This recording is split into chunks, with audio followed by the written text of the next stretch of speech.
အားလုံးမင်္ဂလာပါ2025ခုနှစ်အောက်တိုဘာလအတွင်းမှာကြာရောက်မဲ့လီယာဒီခုနှစ်ဖြစ်တဲ့ Gemini Libra Capricorn တို့ရဲ့ကချင်မာကျွန်းစုကောင်းကိုကျွန်တော်မှာဖြစ်ပါတယ်ဒီကလာထဲမှာဒီယာဒီခုနှစ်ကစိတ်ကူးရဆန်းပြီးတော့ဘာမှရည်ရမရှိဘဲနဲ့ဝတ္တဝတ္တဝိတေဝတ္တပြာများနေတတ်ပါတယ်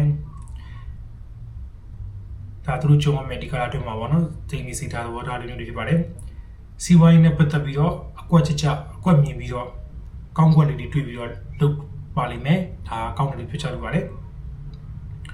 မိတ်ဆွေတွေကြားမှာတော့တွေ့ခေါ်သဘောထားတွေကိုယ်လည်းနေပါလိမ့်မယ်သူတို့တစ်ဖွဲ့ကိုယ်ကတည်းကအမျိုးဖြစ်နေတတ်ပါတယ်မိမာဆိုလို့ရှိရင်လည်းစိတ်ဖိစီးမှုလေးတွေနိုင်ငယ်ကို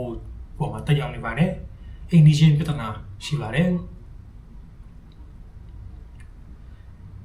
လောက်ငယ်သားနဲ့ပတ်သက်ပြီးတော့လည်းအခက်အခဲလေးတွေကိုကိုယ်ရန်နေပြီးတော့စိတ်လိုလက်ရနဲ့စိတ်ရှိလက်ရှိဖြစ်ရှင်းပြလို့ရှိရင်တော့သူတို့ကကိုယ်ပေါ်မှာပို့ပြီးတော့ချစ်ခင်လာတာမျိုးလေးကိုပြီးတော့ယုံကြည်မှုလေးတွေတိုးဝလာပါလိမ့်မယ်ဒါကောင်းတဲ့လက္ခဏာတစ်ခုဖြစ်ပါတယ်ရံပတ်တွေကတော့ရှိပါတယ်ကိုနီးပါးဘဝင်ချင်းမှာရှိနေပါတယ်သတိပြုဒီပါအချီကတော့အထူးကရှေ့ကောင်းတဲ့ကားလေးပြချလိုပါတယ်ချစ်သူရှိပြီးသားရောချစ်သူမရှိသေးသူတွေရောကောင်းပါပါတယ်ကျမကြီးနဲ့ပတ်သက်လို့ကတော့တိတ်ပြီးတော့အညံ့ကြီးတော့သို့တော်မရှိပါဘူးဒါပေမဲ့ချက်သားအားနေတာမျက်လုံးအားနေတာမျိုးလေးတွေတော့ရှိနေပါတယ်ညမှန်ပေါင်နေတဲ့တက်တာမျိုးလေးတွေတော့ရှိနေပါတယ်ငြိမ်းချမ်းမှုကတော့တိတ်မရှိပါဘူးကိုယ်ပိုင်ချိန်လေးခွဲဝေပြီးတော့ကိုယ်ပိုင်ချိန်လေးတွေအများအတွက်အချိန်လေးတွေတည်တံ့ပြီးတော့လှုပ်ဆောင်နေပါတယ်ဘာလို့လဲဆိုတော့နှုတ်မို့ဆိုရင်ကိုယ်တိုင်က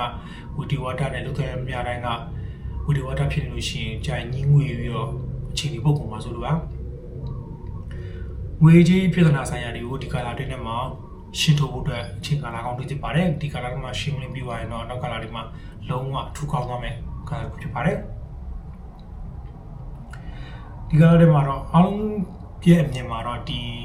လေယာဒီကွန်ရာဒီကာလာတွေမှာတော်တော်အဆင်ပြေတယ်လို့ရှိရဆိုပေမဲ့လည်းရင်းထဲမှာအဲ့ဝါရီဖြစ်နေရတဲ့အရာတွေစိတ်ဖိစီးမှုတွေတော့အနေငယ်ရှိပါတယ်ဒါပေမဲ့ငွေချမ်းအိမ်နဲ့ပတ်သက်ပြီးတော့ရောင်းဝယ်တွေတောင်းနောက်ပြီးတော့ငါးရင်ကိစ္စလေးကတော့ကောင်းပါလိမ့်မယ်အိမ်တွင်းနဲ့မိသားစုရဲ့ကိစ္စလေးမှာတော့အញ្ញံရှိတပါတယ်ဒီကုန်းကြောင့်ပြောလို့ရှိရင်တော့ဒီအော်တိုဝါလာအတွင်းမှာငွေကြေးမတည်ငြိမ်မှုပေါ်မတည်ငြိမ်မှုတွေအိမ်နဲ့ပတ်သက်တဲ့အရာတွေမှာတော့စိုးရင်ဝါရီတွေများတတ်ပါတယ်အဲ့ဒါကြောင့်မလို့ဒီကနေ့မှာ topic တစ်ခုချင်းစီလိုက်ဖြည်းဖြည်းချင်းဖြည့်ရှင်းသွားမယ်ဆိုလို့ရှိရင်တော့လေယာဒီကွန်မာတွေဟာဒီအော်တိုဝါလာမှာကံကောင်းတဲ့လူသားတွေဖြစ်လာမှာဖြစ်ပါတယ်ခင်ဗျာကျေးဇူးတင်ပါတယ်